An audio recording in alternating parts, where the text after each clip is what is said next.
Greetings, friends and fellow rebels, and welcome to the forest.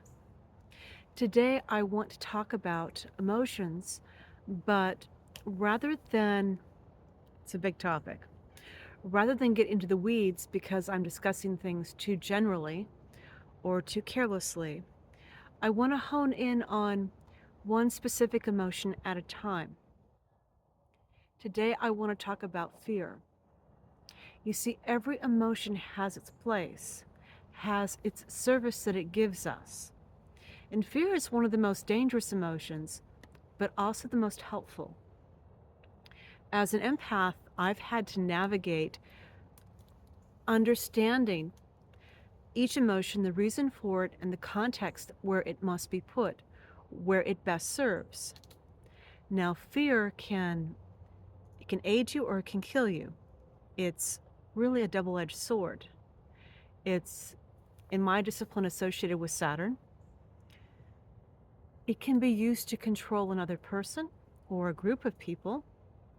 And it is one of the most effective ways I know of shutting down intuition, psychic ability, and spiritual flow. Because the purpose of fear is to protect. And what fear is designed to do is to shut you off, create a barrier, shut down your connections with what's outside of you, to allow you to evaluate your situation, your dangerous situation, and to extract you from it. But before you can be pulled or decide how to flee or to fight your way out of a dangerous situation, it gives you a chance to be completely in yourself and out of all other influences. And that is why it will shut down an external flow. It takes a great deal of spiritual discipline to maintain a connection with Source while in a fear state. It's very difficult to do because, again, the purpose of fear is to shut down all of the spiritual externals so that you can focus on the primal, the body, the physical, the mundane, the in this moment survival for yourself or for someone you are attached to and perhaps fearful on the behalf of. It's important that you not allow this particular emotion to control you. Acknowledge it, the purpose it serves, utilize the purpose it serves for the moment, for the good, but do not let it override you. It's intended to be brief, very fleeting. It just gives you a quick shutdown so that you can check in, so that you can pay attention to usually it's the survival of the physical body, the survival of the physical situation.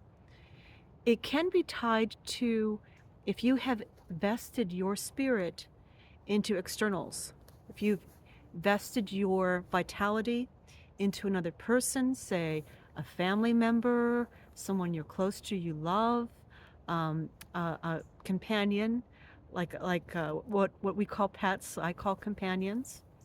It could be a land that you are in guardianship over, that you nurture or tend, or business, or a particular life situation that you have a great deal of your spiritual energy tied into or entwined with. And when that's threatened or it's attacked or it begins to fray, and things happen on a spiritual level before they come down and hit the physical, you will feel it in the spirit before it enacts in the physical world. So, sudden feeling of apprehension and fear. It gives you a moment to surveil, to see the reason for it, and then you can take action to rescue the situation. If there's enough time, if there's enough energy, and if it is fated that you can rescue the situation. Interestingly enough, I've noticed that quite often, if something is an anchor or a tent pole to your purpose, your ultimate purpose, your divine purpose, which is something that's determined by your relationship to others in your society, your bloodline, your karma.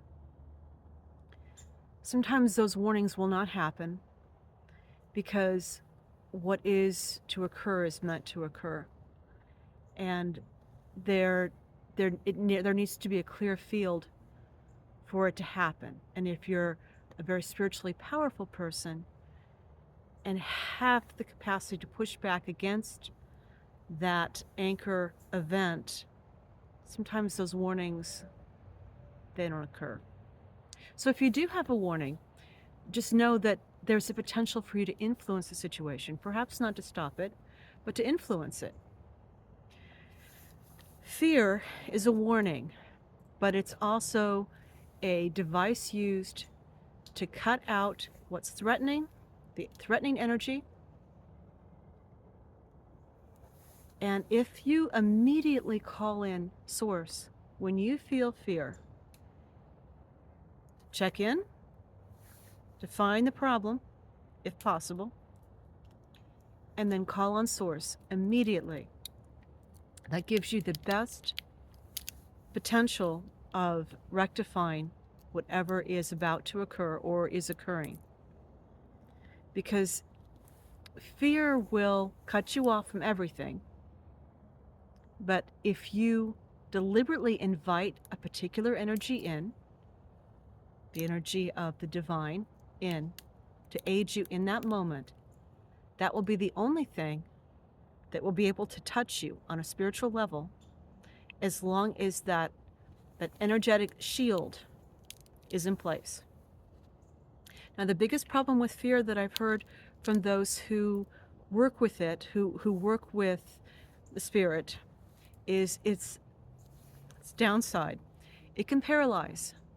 It can cause you to freeze. If it's too strong and you do not learn how to manage it, it will cause you to freeze, which doesn't help the situation.